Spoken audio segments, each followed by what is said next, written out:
ciidamo ka tirsan maamulka la magac baxay ahlu sunna wal jamaaca oo fadhigoodu yahay deegaanka Balidaqaf oo indhawaala uu tababar halkaasi uga socday ayaa maanta gelinkii dambe weeraray dad xoolo dhaqato ah oo deegaanka la jiiday oo ku yaala inta u dhaxaysa degmooyinka Xeraale iyo Balanbale oo ka tirsan gobolka Galgaduud ee bartamaha Soomaaliya. Wararkan oo ka helina deegaanka la jiiday ayaa lagu soo waramayaa in goobta ay rasaasta ay ku fureen ciidamadani ay ku geeriyoodeen 3 ruux oo wada dhalatay iyo halka mid kale oo ka agdhowaa goobta rasaasta ay ku fureen. maaha markii uu horeysay maamulkani uu weeraro dad shacab ah degmooyinka Xeraale, Cabudwaaq iyo Godinlabe ayuu sumdooyinka u dambeysay waxa uu ku laayay dad shacab ah oo waxba aan galabsan. madaxweynaha maamulkaasi Axmed Ducaale Gelle Xaaf ayaa soo saaray war-saxaafadeed uu ku tilmaamay in Macalin Maxamuud Sheekh Xasan uu ku dambeeyay dadkii falalkaasi geystay. mid ka mid ah dadka magaalada Dhuusamareeb ku sugan ayaa inoo xaqiijiyay dhimashada 3 ruux oo wada dhalatay iyo halka midka kale oo ka agdhowaa goobtaasi. waxaana hadaladiisii ka mid ahaa sida tan: walaalayaal, inna lillahi wa inna ilayhi raajicuun. 3 ruux oo wada dhalatay iyo nin kale ayaa ku geeriyooday deegaan la yiraahdo la jiide. ciidamada ka tirsan maamulkan Sufo Central la magac baxay ahlu sunna argagixisada ku ah dadka shacabka ay reer Galmudug ayaa dadkaasi xasuuqay.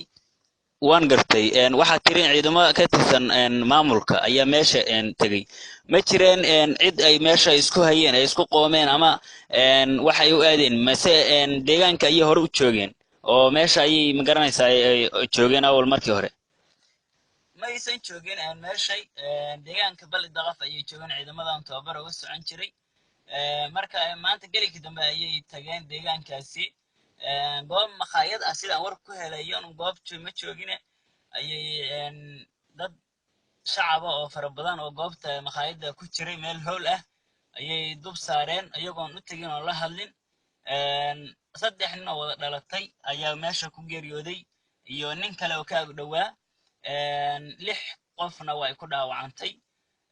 marka khasaare badan ayaa ka dhashay goobtaasi. waa gartay. hadda ka waran ciidamada halkaasi tagay ma joogaan meesha mase way ka soo laaftay marka ay dadka ay laayeen? waa ay laabteen. mar quray rasaasta ku fureen maqaayadda. mana ahayn inay dan gaar ah ay lahaayeen ama qolo gaar ah ay u socdeen, waayo dad shacab oo fara badan oo 60 gaaraya ayaa ku jiray goob maqaayad weyn ayay ahayd. marka halkaas ayay dadkaasi ku xasuuqeen. markii ay arrintii fushadeenna waa ay ka soo baxeen. nimankana ma aha markii u horeysay dhibaato caynkan oo kale ay u geystaan shacabka reer Galmudug. toddobaadkan soo dhaafanay 4 nin oo sidoo kale ehela ayay ku dileen duleedka Dhuusamareeb. sanooyinkii aan soo dhaafanay Xeraale iyo Cabudwaaq iyo Godinlabe iyo deegaano badan ayay dad shacab oo fara badan ku xasuuqeen. mana ay jirto walaa dawlad walaa dad kale cid la hadlaysa. waxaan u baaqayaa dawladda federaalka inay ogaato nimanka argagixisada ee dadka shacabka ee maalin kasta Soomaaliyeed